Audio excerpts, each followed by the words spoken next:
What's up guys, DukeSloth here, and today we're doing the patch notes review for patch 4.17, the Odyssey, which obviously starts the Odyssey for this year and also brings us a new god.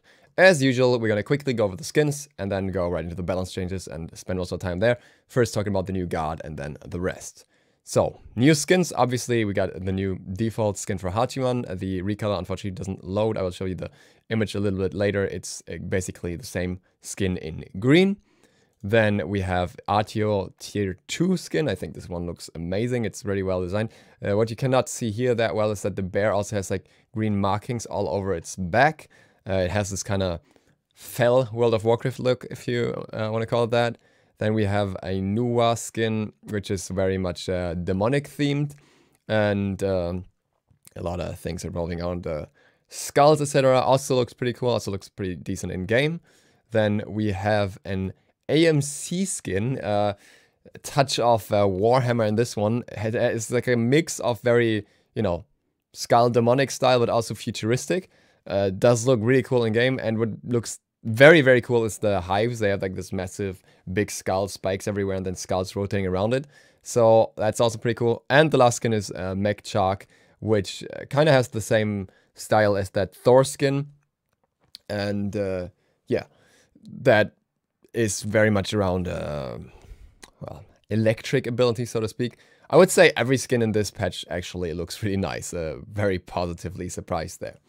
So, what we will start with is Hachiman, and then we go through the rest. Hachiman is the new Japanese god, as a hunter, the Lord of the 8 Banners.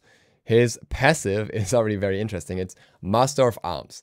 Hachiman grows stronger as he lands his blows, hitting enemies with basic attacks, energizes Hachiman, and grants him a stack of MP5. This effect stacks up to 8 times. MP5 per stack, 2 plus 0.3 per level.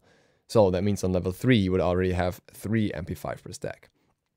The duration here is 8 seconds. So this is interesting. This lands on pretty much, it works on pretty much any basic attack and on minions as well.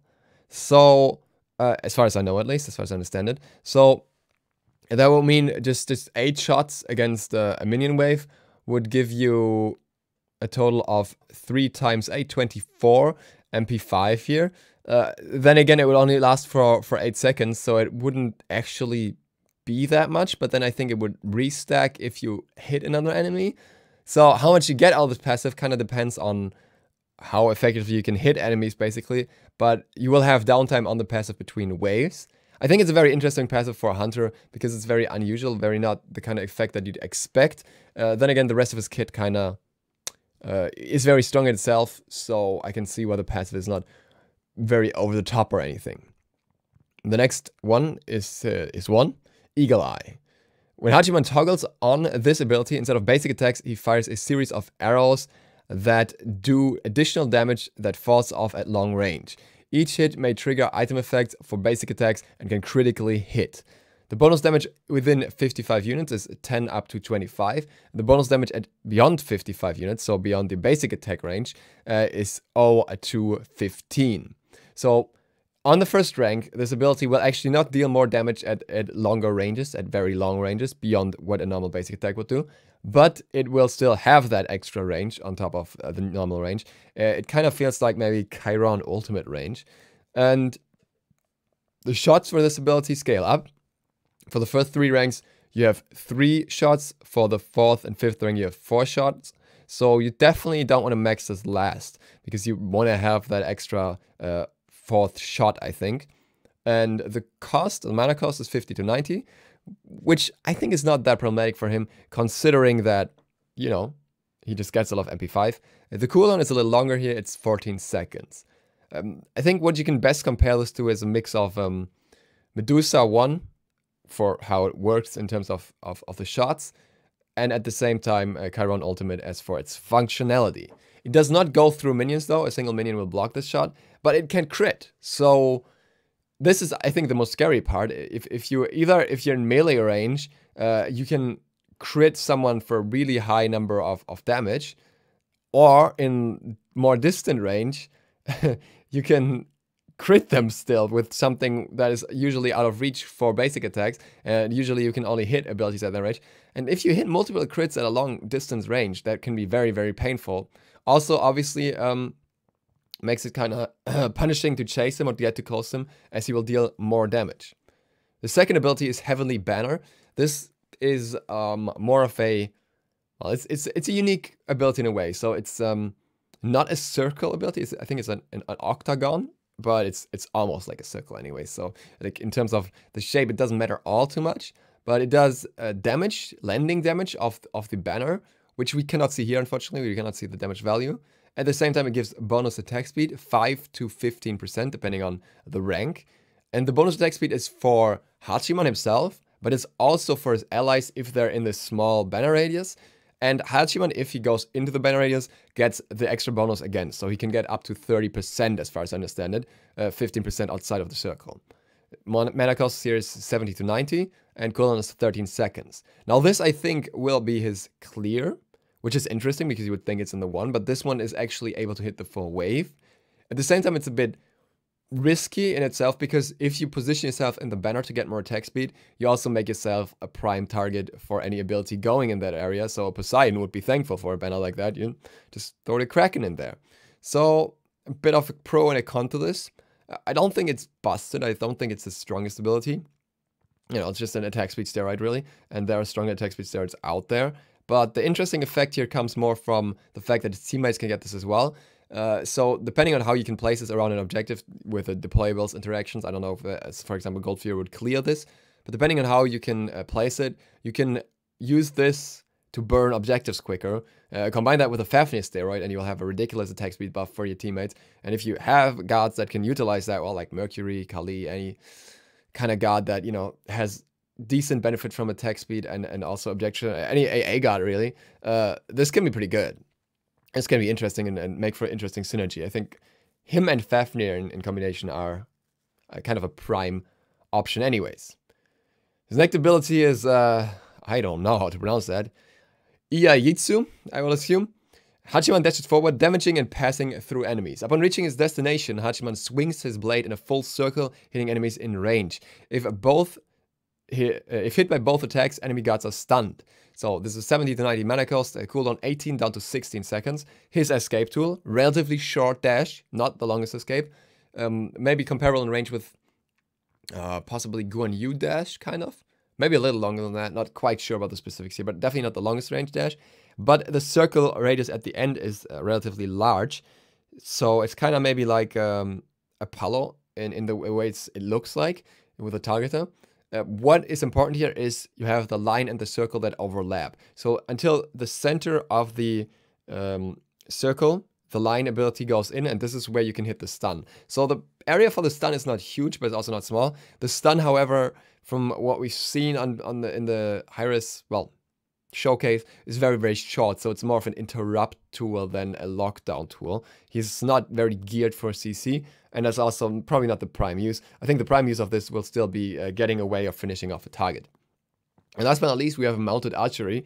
Hachiman leaps on his horse and charges forward. While mounted, he's immune to crowd control and can aim separately from the direction of his horse. He may fire to launch an arrow at every enemy god within a cone.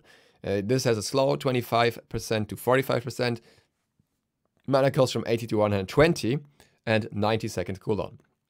Looks pretty much like Guan Yu on his horse, nothing too surprising there.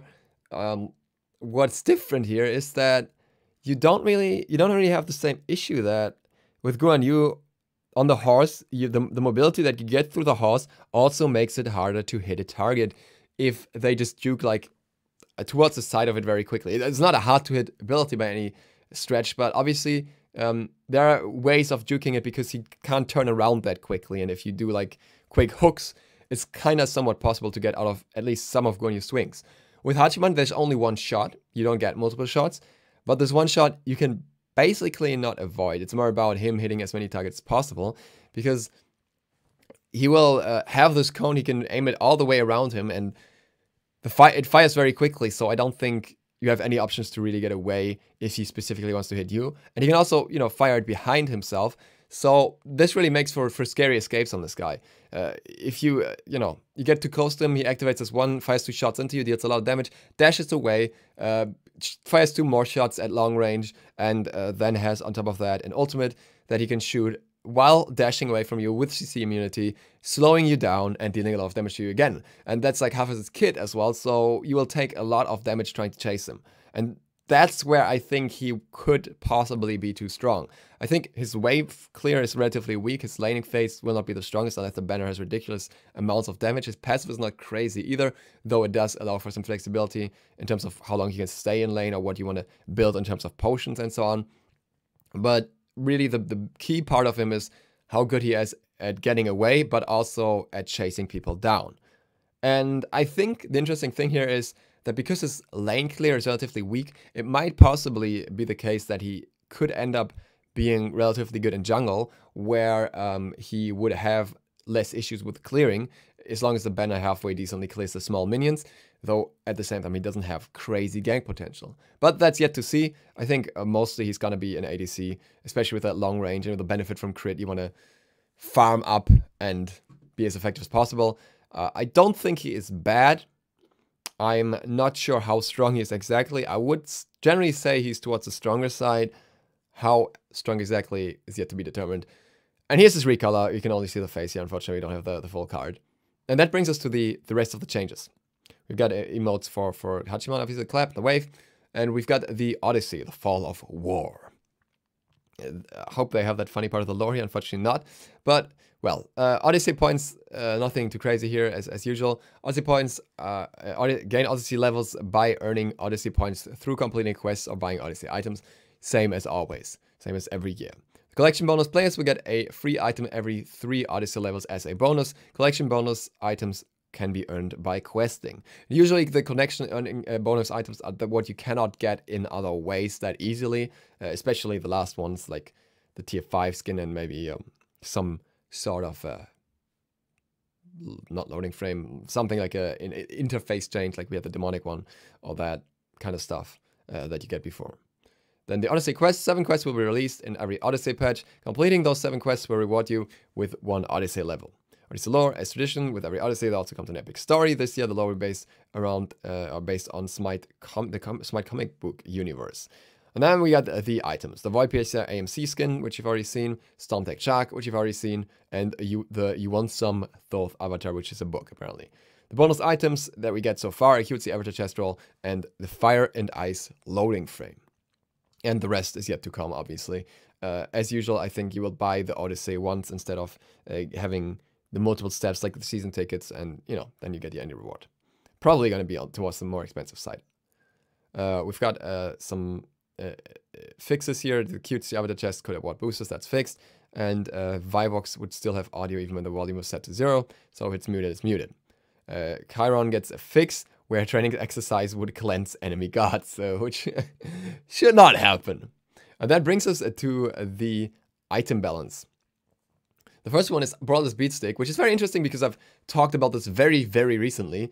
You may remember this in terms of comparing Assassin early game items, and one item stood out there, and that was Brawler's Beatstick in terms of the price. Because all of the items like John's Wrath, Hydra's Lament, Heartseeker, they were all around the same level, kind of in terms of functionality, and you would kind of build them for the passive and whatnot. But Brawlers came in just a bit cheaper than the others with 2,200, sorry. It's now 2,350, much more in line with the others, much more of a choice when the enemy team has sufficient heal to justify the pickup. Still a very good pickup, 150 golds, nothing crazy, but more in line with other items, which I think is a very good decision here. God balance. Bastet. This is interesting. I'm actually going to read this out because the decision is very, very interesting. Bastet can range from being incredibly potent to having no impact. Our main goal is to reduce this variance, however you pronounce that word, I don't even know, especially in the late game. Bastet will now receive a stacking physical power buff when her cats are defeated by enemies, giving a nice bonus to her high scaling abilities. Cat Call. Bastet will now gain a stacking physical power buff each time a cat is killed by an enemy or structure. This will not trigger when the cats naturally despawn. Stacks up to 3 times and lasts 9 seconds. Second buff provides 7 to 15 physical power per stack, 21 to 45 physical power in total. This is very interesting. Now what you have to keep in mind is, early on 21 extra power is pretty solid. it won't happen that often early on, because early on the enemies have a very hard time killing your cats. Most of the time, they will just try and get away from the cats and then fight back afterwards. Most gods, anyways. In late game, everyone will just burn the cats.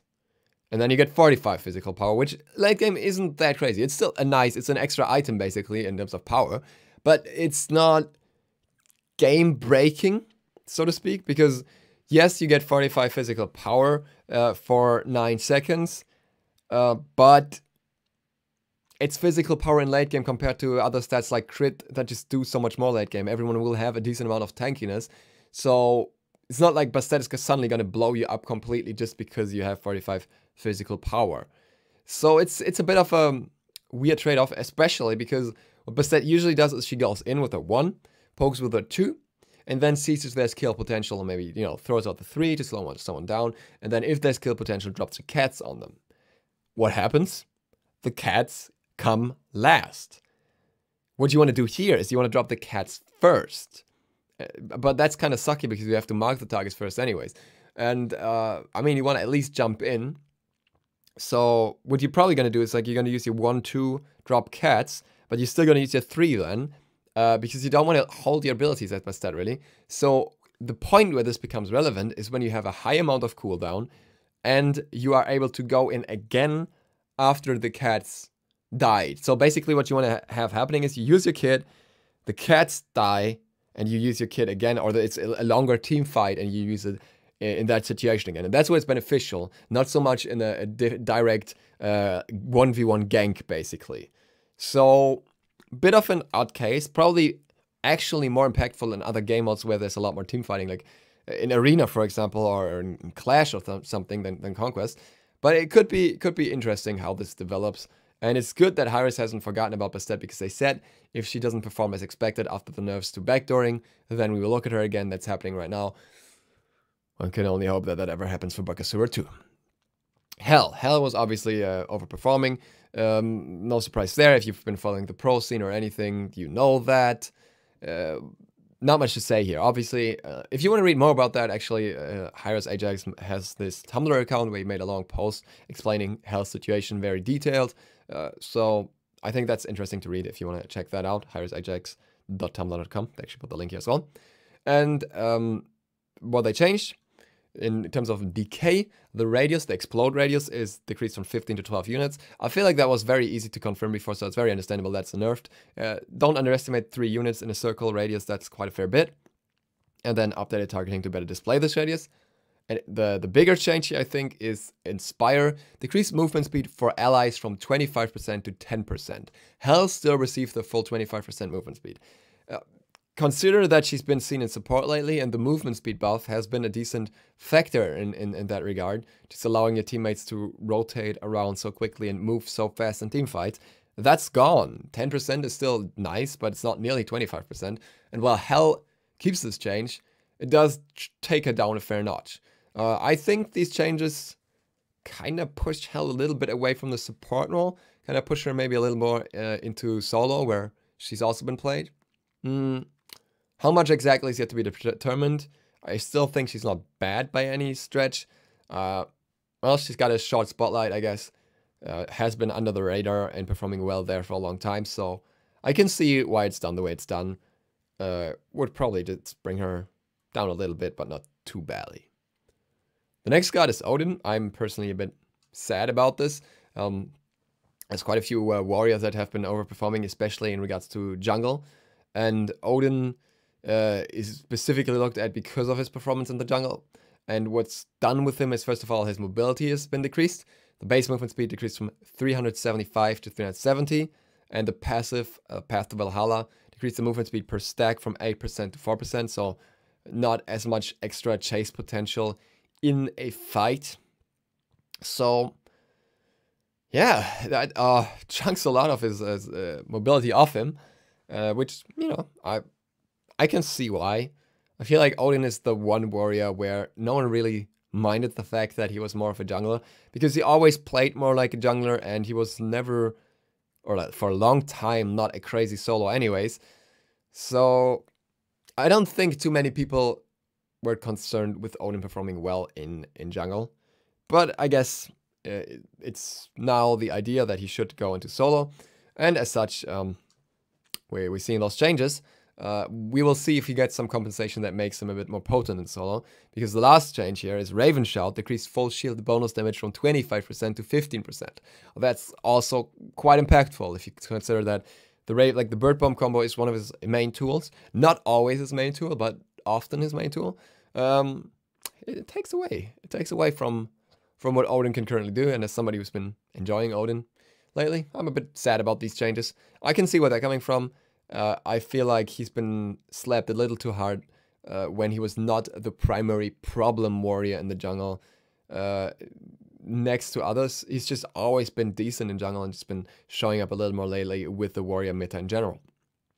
Another one is Ravan, and with Ravan, I think it's a lot more understandable. Same movement speed decrease here from 375 to 370, and Mystic Rush decrease the damage mitigation from 40% to 20%, scaling up to 40%. So you need to max out the ultimate to get the full damage reduction, and that takes quite a while. And 40% is only on level 20, so you get a lot less damage reduction early on. It can be a lot more punishing to just jump into enemies.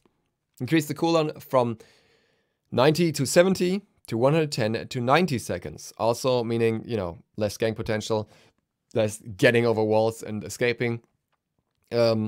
Overall, chunks a fair bit of potential from him in the jungle, and I can see why that's been happening. Ravan has been very strong, has been very frustrating to play against, and in this case, I don't mind the nerfs as much.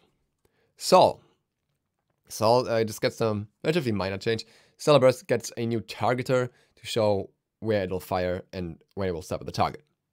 That's helpful, I think, at least for lane clear, so you can actually see which minions you're gonna hit.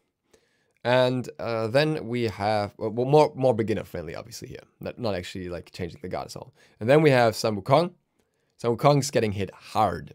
Sun Wukong gets the movement speed decrease as well, 375 to 370, and he also gets both Magic Cudgels and Master's Will's cooldowns increased from 10 to 12 seconds.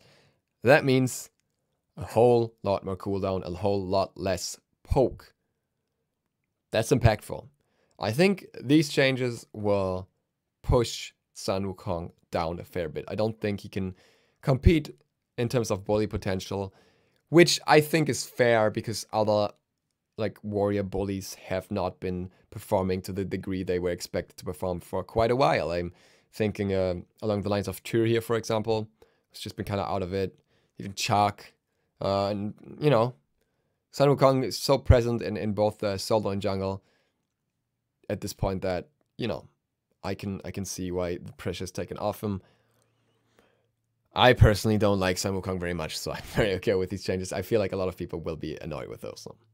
The last one is an interesting one.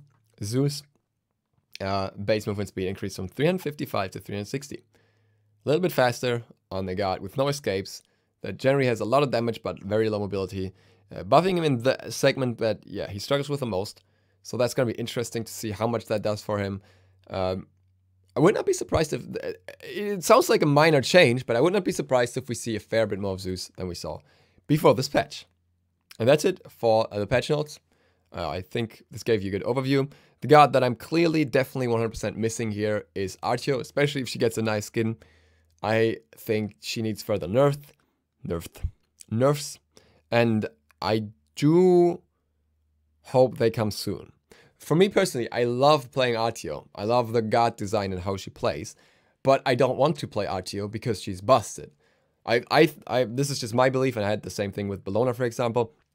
I think that if a god is just vastly overpowered and you're playing them too much, you just get used to them overpowered, and it's just annoying to like learn to transition back to them not being overpowered. And I'd rather play a god that, you know, feels balanced compared to others than one that's just outright broken. And with Artio, yeah, we're not at the point of balance yet, and I think it's been long enough, and I hope we don't get the same scenario that we had with Cornunos. Somehow it's always the Celtic gods. So, Harris, please nerf Artio some more so I can actually play her and not feel like scum about it. With that, thank you guys for watching. If you're new to the channel and this is the first video you're seeing, feel free to click that sub button and maybe the bell. It really helps me out. Other than that, see you for the next one later. It will be the PTS gameplay of Hachiman. DukeSloth, out.